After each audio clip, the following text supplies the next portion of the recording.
So as we transition to panel two, I just wanted to take a minute to say and welcome all of the other MBTA advisory board members who are here, including a few mayors, several select board chairs, as well as their designees. These are the folks that work with me on a daily basis and work together to make a better MBTA. And I also just wanted to thank the remaining nearly 160 participants who are here today. This is a number that is much larger than I certainly thought we would have. And I'm grateful that everyone is here. And I also wanted to thank the members of the legislature who are here with us from the state Senate and the state House, as well as the many legislative staffers who have joined us. So we appreciate all that you do for the MBTA, for cities and towns, and for our communities. I am honored to introduce another MBTA advisory board member, Heather Hamilton. Heather is the chair of the Town of Brookline Select Board in the executive body of the largest town in New England, and I stress the word town there. She holds 2 master's degrees, one in transportation policy and another in public administration.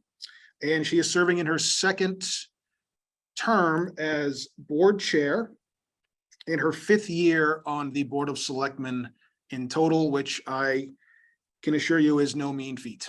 And with that, I will turn it over to you, Heather, and thank you for being here today.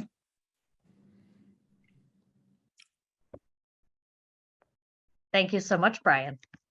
I am very delighted to help moderate this exciting panel on funding the T. First, I want to give introductions to our panelists. We have Senator Brandon Crighton. He is the Democratic State Senator from the 3rd Essex District, consisting of the city of Lynn and the towns of Linfield, Marblehead, Nahant, Saugus, Swampscott in the county of Essex. He is also the chairperson of the Joint Committee on Transportation, our favorite committee. Prior to becoming a state senator in 2018, he was a state rep from 2015 onwards. From 2005 to 2015, he worked in the office of State Senator Thomas McGee, spending 5 years as a legislative aide and 5 as chief of staff. Ward 5 Lynn City Councilor from 2010 to 2014, and also served as Lynn City Councilor at large from 2014 to 2016. Next, we have Tim Murray, President and CEO of the Worcester Regional Chamber of Commerce since 2013. He was also Lieutenant Governor of Massachusetts from 2007 to 2013 when I worked at MassDOT. And finally, he was Mayor of Worcester from 2002 to 2007. And last but not least, Andy Bagley. He is the Vice President for Policy and Research at the Massachusetts Taxpayers Foundation. Previously, Andy was the Deputy Secretary and Executive Director of the Massachusetts Office of International Trade in the 2nd Dukakis administration. He was former staff member to U.S. Senator Paul Tsongas. And prior to that, he worked as an environmental economist at GCA Technology. Welcome. Thank you so much for being here today. Let me start with the first question. Is the current financing structure the right one to sustain the T? What percentage of their funding do you feel is appropriate to come from fares, and how much from state or local coffers? Is a free or reduced fare structure a viable component of a future financing plan? Let's start with Andy. Thank you very much, and thank you for the invitation being here. I've learned over the many years that you're rarely wrong when you say what Fred said. No, we never fixed the dedicated funding for the MBTA. This goes back, current funding structure goes back to 2000, Blue Ribbon Committee that was looking to develop a sustainable dedicated revenue source for the MBTA, turn to the state sales tax revenues that would be transferred to the T as a pre-budget, so it didn't have to be appropriated. The analysis showed that in the previous decade, sales tax revenues were growing 5 to 7% a year. So that committee felt there was ample revenue source to supply the T with the needed revenues. The problem was that from about 2000 to 2010, sales tax revenues grew at about 1% a year.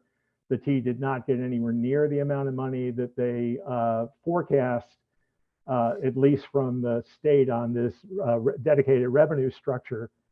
And that led the T to having to do a number of things that they probably would have preferred not to do, such as cutting the capital budget so that their debt service costs were low because they couldn't afford it in the operating budget, or securitizing their parking revenues to close budget gaps. Local finance, the money is contributed by the municipalities, is statutory set up to be 2.5% or lower, depending upon inflation. And so that traditionally has been growing at about 1%. So there's not any real revenue growth there. And so what you had really left were fare hikes.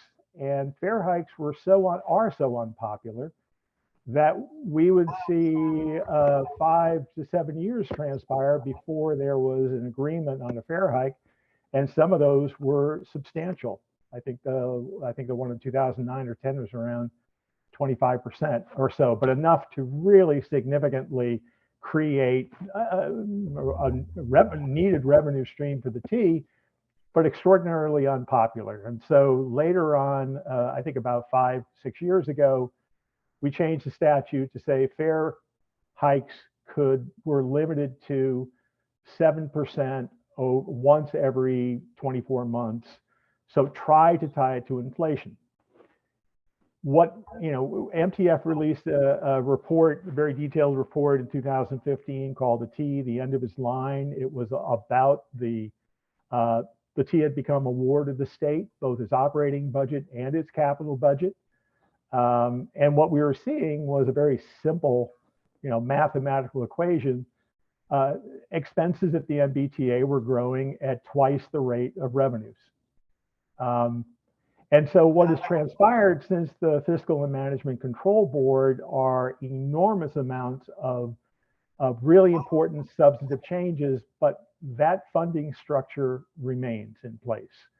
And so if you're looking at the current pro forma for the next 5 years, the T will update this in about another month.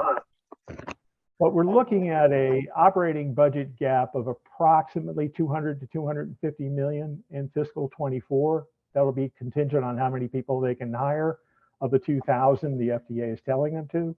And that quickly grows to about 500 million in FY 26. And that gap is driven principally because expenses are growing twice that of revenues. Fare revenues are the one place where you can see growth in the past, particularly with fare hikes and more people riding. But due to COVID, I don't think fare revenues will return to where they were in 2019. They used to supply, let me just wrap it up here. Before the pandemic, fare revenues accounted for about a third of MBTA expenses. That dropped to 10% and is now projected to be around 20%. So that gap of where it was before the pandemic and where it is now is substantial. We've had federal money to backfill. We had 2 really great years of state tax revenues that have jumped up that sales tax money that goes to the T pre-budget, but that's unlikely to continue. So we are looking at some significant operating budget gaps over the next 3 to 4 years. Thank you so much, Andy, for that sobering reality check. State Senator or former Lieutenant Governor, either of you want to weigh in? Defer to Tim. Go get him. I'll defer to you as the chair. No, I mean, Andy obviously is an expert in the space, and I appreciate his work and mass taxpayers. Going back to my time working for then Senator McGee, who was the chairman of transportation when we looked to tackle this in 2012 and 2013, and a lot of that was based off of some of the evidence that Angie just laid out from 2000, the early 2000s. Obviously, the finance report that came out that raised alarms in terms of what we needed just to maintain operations in a state of good repair, how much more revenue is needed. I come into this role at a time where we're emerging from the pandemic. Obviously we had some discussions around revenue in the legislature just shortly prior to, and then the House had moved forward, and then the pandemic hit, and it really was not appropriate for, I think, the Senate to dive into long-term revenue discussions at a time where we didn't know what we were facing. The uncertainty, I think, was too great for the Commonwealth at that time. But it's fair to say now that we have to have this conversation for all the reasons that Andy just highlighted in terms of the revenue projections. I'm of the mindset, and I'm just one of 200 members, and as chairman of transportation, I get to bring folks together on transpo. But this is just my view, is that we can't do it on the backs of the riders.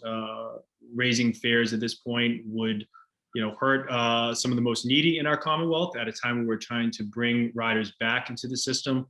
I am supportive of means-tested fares, which the legislature has been on record a few times on, and I plan on pursuing, as we look at revenue and other things, that this needs to be something that's part of it. I'm from the community of Lynn, and we're not alone, but to get from Lynn to Boston right now, our main option is the commuter rail, and that's a $7 one-way trip. That is not something even my middle-class constituents can afford. And I certainly think if we're going to build ridership and build a transportation system that works for all of us, that we can't continue to hike fares. So I hate to say I'm excited to have the hard conversation, but we need to have this conversation in the upcoming session, both around, God willing, the Fair Share Amendment passes and there is revenue coming there, but also longer term dedicated revenues, not only to the MBTA, but any of our public transit agencies, to the RTAs as well, to make sure that we have regional equity in mind for those folks that are outside of this service area. So I'm excited. In the transportation bond bill, we had created a mobility pricing commission that's going to look at a number of different models, help prepare us. In the meantime, I know the business community and other experts in the transportation space are convening meetings and continuing to have this conversation. But anyways, I'm excited to work with all of you, the advisory board certainly, and also the experts on this panel, the previous panel, and anyone else that could help us move the ball forward for a dedicated revenue stream. Thank you. So former Lieutenant Governor, maybe I'll pitch this next question to you. Should the state take on more of the T's capital debt to give the authority more budget flexibility? Yes, without a doubt. And let me just say, listening to Mayor Koch and Mayor Driscoll, I'm very encouraged that we're seeing, more municipal leaders in this conversation, and having someone like Senator Crighton, who, through his work with Senator McGee as a Lynn City Council, also brings kind of a on the ground perspective to this conversation. But, I'll go back to, in our administration and doing a little research for this panel, having some flashbacks to a couple of our attempts to address these issues. And I go back to 2013, Governor Patrick said, "It's as plain as day, we have choices to make. We can choose to invest in ourselves, to invest in a growth strategy that has proven time and again to work, or we can choose to do nothing. But let's be clear and honest with each other. Choosing to do nothing is a choice too. And that choice has consequences. I would only add that choosing half steps has consequences as well.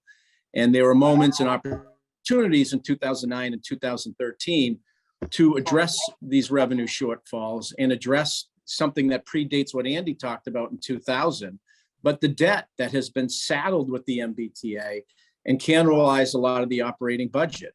And I will leave it to the Senate and the in this unique moment that the new administration and the legislature will have in January. But we've got to do this right and thoroughly.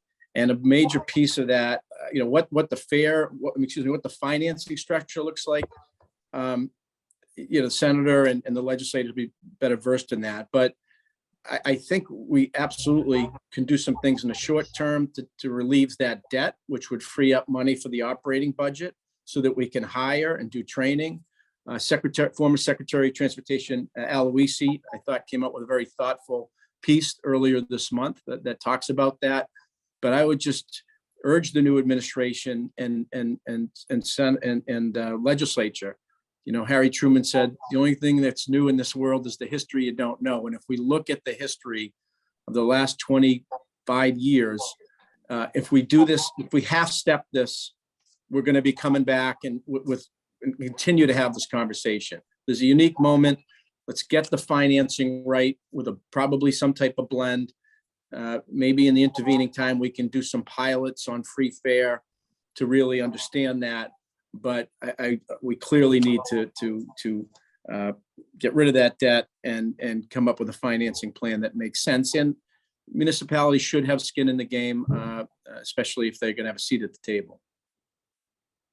Absolutely. Andy, do you want to weigh in on that question? Well, to me, the debt service cost is really a tactic that works probably as well as new revenues. I mean, if you're either shifting more money to the T or you're absorbing some of their ongoing costs. Their debt service costs right now are around 550 million. So that's not insignificant. If they could free up a portion of that, I think Jim Aloisi was talking about maybe half, but whatever that number is, that is something that would be great if the state could absorb it. So that all makes sense. I guess my concern is that whatever sources of revenue need to be two things. They need to be dedicated, and they also need to be able to grow at least a 3% rate. We're asking the T, which has gone through years of budget cutting and reduced personnel headcounts, to hire 2,000 more people, which is going to run 150 million a year. They're going to start fully operating South Coast Rail and the Green Line extension, which is going to cost 30-40 mil per year in operating expenses. So their costs are going to be really difficult to control at below 4% to do all the things the FTA is going to ask them, and then to take on an awful lot of the projects and the issues that the legislature, advocates, anybody who supports transportation would like them to do. And then one other point I'd like to make is we're only talking about the operating budget. The T has a huge financial cliff on the capital budget side. They put out a capital needs assessment last June. They'll be updating that this November. I'm looking forward to seeing the new numbers. But the old numbers suggest that over the next 10 years, they need to spend about $25 to $27 billion, and they only have about half of that. So they're about $13 billion short. That's for the existing system. That's no expansions. That's just the current system. And that number is likely to grow because it didn't have any real figures on climate resiliency and redundancy for their infrastructure. So when that comes out, the point we've been making for the last couple of years is, yes, the operating budget is going to be a huge problem, but the capital budget is as well. And so we're going to need rigorous support from across the board, business community, legislators, to be able to support the vision that people want this transit system to be able to deliver. Thank you. That actually kind of leads into my next question. What role should municipalities and organizations such as the MBTA's advisory board have in overseeing the T? And maybe another way of framing it is, how can we help? State Senator, would you like to be the first one to try to attempt to answer that question?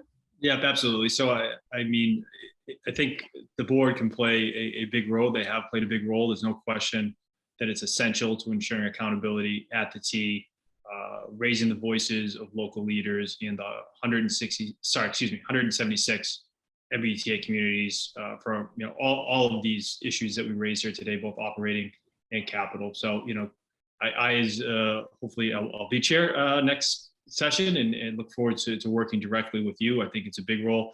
And to Andy's point, we really have to raise these issues that everyone's just trying to get through their daily lives. I mean, there are many challenges that families face every day. They don't have the time to read every report that comes out, to keep up with every MBTA control board or board meeting these days, or oversight hearing. So how do we get the message out there, how big of an impact transportation has on everyday lives, all of us, whether you ride public transit or not, and what the challenges that we're facing. I just came from a Chamber of Commerce discussion. It was a great discussion, but one of the speakers had just talked about how flush with cash we are as a state. And yes, revenues have come in higher than expected. Obviously, we're giving a lot of that back, but a lot of the issues are, that led to that, both the federal one-time federal sources and really a unique and strange economy at the moment, aren't going to be here long term.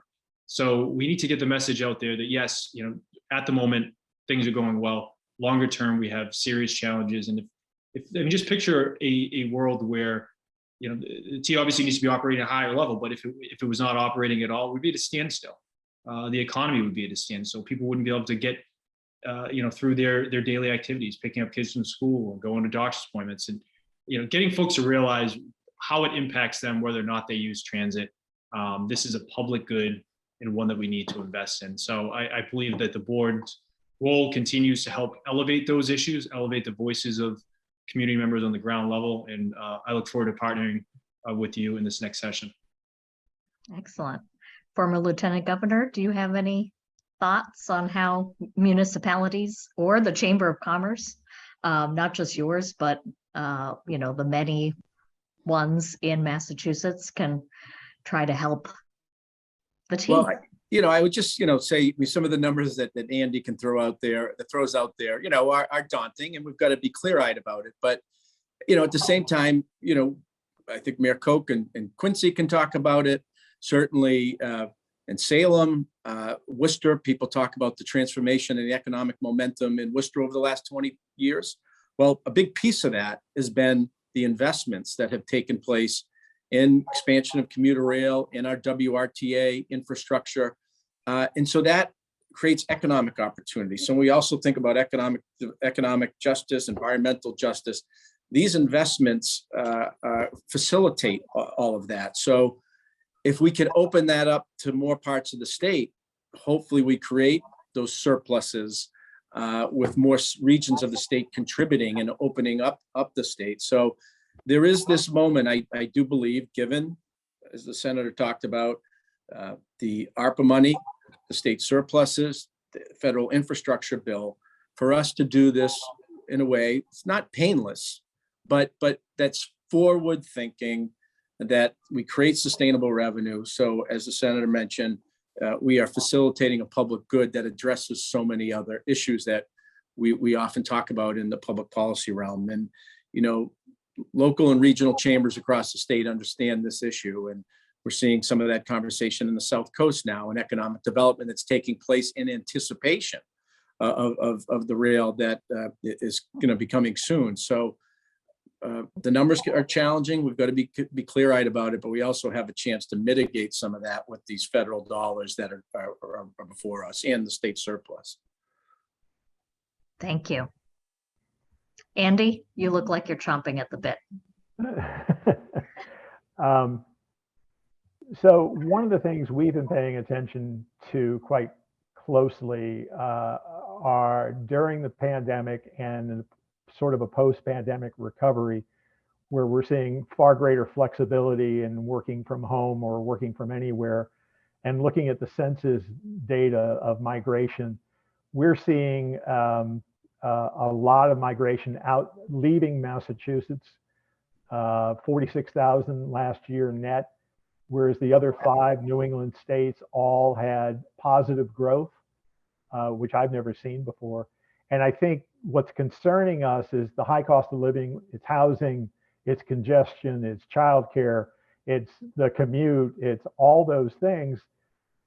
if you don't have a well-running, efficient, reliable public transit system, people are just not going to get back in their cars and drive into Boston every day for a job.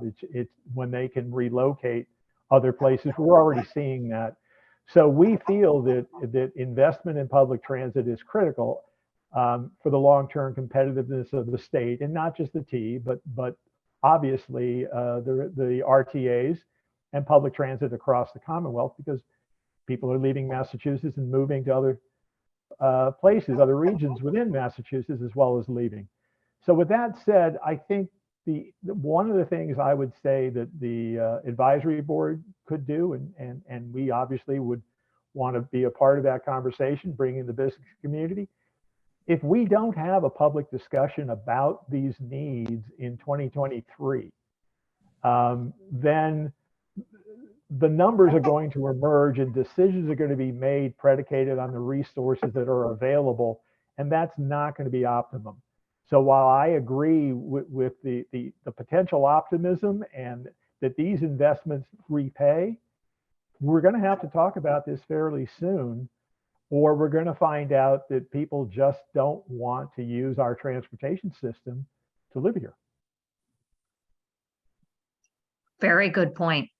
I'll just share a personal anecdote. I moved here in 2011 up from Washington, D.C., grew up in Portland, Maine. And I was late by 45 minutes at least once a week when I lived in D.C. because that train system was just no bueno. And so I'm one of the very few who is a diehard Green Line fan. I love it. I think it's great, even when I have to wait 3 trains in the morning. But I feel like I'm in the minority on that. I also kind of feel like a Red Sox fan this year, where it's like, okay, we're in a rebuilding period. But I definitely want to see the T succeed, because I chose to live here without having a car, so that I could use public transit to get where I wanted to go. And it's just been really delightful. There have definitely been some times where it has not been pleasant, but I do feel like a lot of people take the T for granted because they have not lived elsewhere to see what it's like in other places. Now, if you compare us to New York or European transit systems, or even Hong Kong, but they invested. And that's, for me, one of the big differences. So let's move into our last scheduled question. Previously, the advisory board had a line item veto authority over the budget. What was taken away by the legislature in 2009? Should that power be restored? What role do you see the board playing in finances going forward? Andy, do you want to take that question? I probably know this subject the least of my peers, but listening to Joe and Fred and Dan in the last segment, I understand the power and the logic behind it. My only caution at this point would be, you've got a Federal Transit Administration that has interceded and will be around for another year or 2 or 3. It took them a number of years down in WMATA. They are going to have input in changes in both the operating and capital budgets, predicated on the priorities that they've established in the safety requirements. So as long as we understand that the FTA, which holds out the potential of withholding federal funds if we do not make progress on a number of the safety and the liability issues, as long as we understand we're going to have to they're going to dictate much of this, at least at the outset. I think we should consider how to bring the advisory board back in as an invested player. That sounds pretty well informed to me. Lieutenant Governor, would you like to weigh in? Yeah, I think the previous panel similarly, talked about the pros and cons of some of the various structures, and can you learn from each of the, scenarios that we've seen over the last 25 or 30 years and kind of come up with a new model. And again, I thought the Secretary Aloisi's kind of proposal that he put out there earlier this month, might address some of those things, giving the MBTA board, some autonomy, but also having gubernatorial input. His proposal had, I think, a 7-member board, 3 appointed by the governor, including the Secretary of Transportation. Also then having the MBTA advisory board playing a role with 2 municipal leaders and 1 from Boston and a 7. So I thought, that might be a good framework to build a discussion around in terms of the governance. And I think Andy's right. We've seen both Secretary LaHood come in at the request of the Financial Management Control Board, and then most recently, in light of the safety issues and breakdowns, they're going to have a role to play in this. So clearly, people like Senator Crighton and the incoming administration and the House, chair, if it continues to be Chairman Strauss, will have to interface with the feds in that process. But I do think, and just to go back on the financing piece, as I think as the senator and others look at this, if communities are benefiting from MBTA service and others, how do you look at ways of revenue recapture things? I mean, you got to think outside the box, but I do think that there's this moment to maybe come up with a comprehensive package that can really move the system forward and continue to have strategic expansion as well. Excellent. State Senator? Hey, just to quickly build off what Tim had said, I do agree it needs to be a comprehensive package, right? I don't think there's any one silver bullet here. So certainly keeping everything on the table. In terms of the veto authority, I'm not going to fully punt on this one, but I had not been in the transportation space in 2009. I think Tom became chair through the year after. So I need to go back, see what the rationale was there, talk to the board, get better educated on it. Obviously, the committee is going to want to take a look at a number of reforms and ways that we can improve the system. And certainly we want to have that conversation with you and other stakeholders. So I guess my answer is to be continued. Hopefully next session we'll have a better thought out response from me. Excellent. So I have to buy some time. So I have 2 questions. We'll start with the more serious question first, and then the fun question, hopefully, for last. Do you think that the T has expanded too much, too fast? So has the T grown too much? And should future expansion plans be shelved to allow us to focus on what we have now? Well, I would say it depends on where you're sitting. I think there's a number of regions of the state that has not expanded fast enough, and at the detriment from an economic, environmental perspective to those regions. And we oftentimes think of MBTA, a very Boston centric entity. So if we're going to talk about things of equity and we need to also think of regions throughout the state. And that's where I think the regional transit authorities have to be, and I know will be, an important part of this conversation, because they play roles in each one of the regions that those regional transit authorities serve are all a little bit different.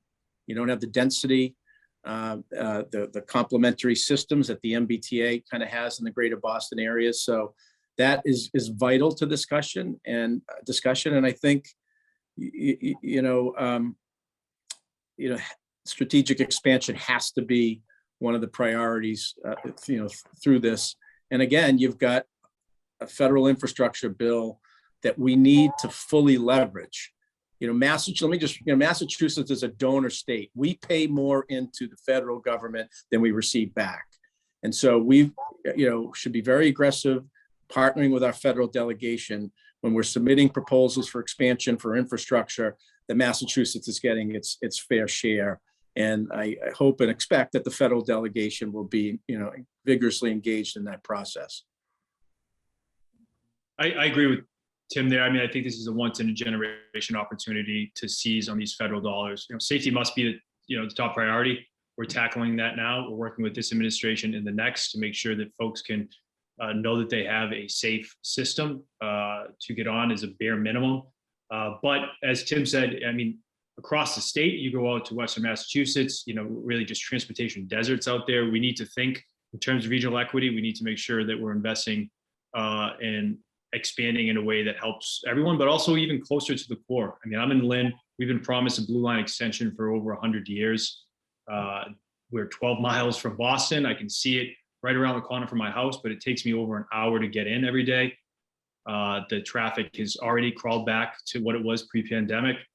So I think we need to look at strategic again. I'm not saying just expand the system everywhere, but there's obviously a need to rid ourselves of these old diesel commuter rail locomotives that we have, to electrify the system. And that needs to start in environmental justice communities like Chelsea, Revere, Everett, Lynn, Salem, all along the line that could really be taken care of pretty quickly with a much better return on investment when you look at the reliability of these lightweight electric vehicles, not to mention the public health benefits, meeting our emissions goals. So there's smart ways to do it. I think we need to be selective and not to just to say, expansion of Lynn is the only one that should be there, but you need to start somewhere on electrification. So Fairmont and the environmental justice corridor that comes up through my way, I think is a no-brainer. And I hope that we can seize some of these federal dollars to make those projects a reality.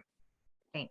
Andy, before I call on you, I'm going to throw out an analogy, and I'd love to get your opinion on whether or not you think it's an accurate analogy or not.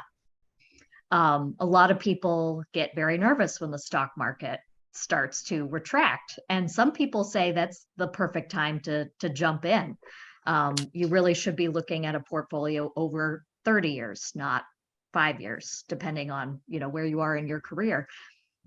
Does that kind of apply here?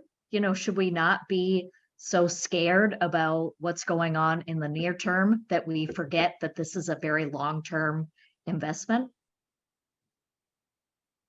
It is hard to disagree with the comments made by my two peers on this panel. I think the vision is an excellent vision. That's exactly what one would hope for an economy that's continuing to grow, to expand, and to create more equity. All of those things are incredibly important. And I would agree with you that you really do need to think about where do you want to be 10 years, 15 years, 20 years from now, because you need to plan for those investments, and you need to plan how you're going to finance them, how you're going to have the capacity to build them. All of that makes perfect sense. You happen to have an immediate crisis with your current system that the FTA, I don't think, could have been more stark in what they are telling us about the condition of the existing T. That has to be fixed. If your core system does not work, then all of the expansions are not going to do much for economic growth. So it is a big package. But let me go back to your reference about following the Red Sox. It better be a very good off season, right? I mean, that's where we're looking. We know that team needs to have a really good off season if next year is going to be good. I'm suggesting that all of the visions that from Jim Aloisi, et cetera, which I totally understand and cannot disagree with, we need to put that all on the table and have a really strong off season while the next administration comes in and starts dealing with these realities. So yes, can we do it all? If we're careful, if we're thoughtful, but if we don't take care of the existing system in the next couple of years, we're going to be in a completely different place. Thank you. So now the fun question. What is your either earliest memory of the T or your most fun memory of the tea. I still remember tokens. That was easy. Yeah. Andy, do you have a memory of the tea? I did not grow up in Boston. I moved here in '74 after college, but my father and my aunt both were born here. And I remember coming up in the late 50s and in the 60s to go into Fenway Park, taking the tea. And just, my time was seeing the Red Sox and Ted Williams. And I never thought about whether we'd be able to get there or get back. Well, I have two quick ones. I think certainly one of the first would be taking the commuter rail shortly after it was introduced to Worcester to Boston. We only had 6 round trips daily back with, I think, Governor Cellucci. And then but prior to that, driving into with my dad and probably some of my brothers, younger brothers, in the station wagon and parking somewhere and getting on the Green Line. I think it was or one of the trolleys to get into town. So that was something I remember way back in the Wayback Machine. State Senator? Yeah, it might sound cheesy. I remember just getting my job at the State House. I'd never really had much of a reason to take the tea in. Otherwise, maybe a Red Sox game here or there. I didn't have a car at the time. My grandfather would drop me off. Almost run through every red light on the way into Revere, and I have to remind Papa, there's a red light, red light, red light, red light, and then you slam on the brakes. And if I made it to the Blue Line alive, I could take a brief nap or listen to some music before walking up Bowdoin and seeing the Golden Dome. And at the time, I didn't know much about state government, but just being in like awe, just absolute awe of how cool it was to have that opportunity to work for Tom McGee and to be in that building. So it was, yeah, that's probably my favorite memory. That's a great memory.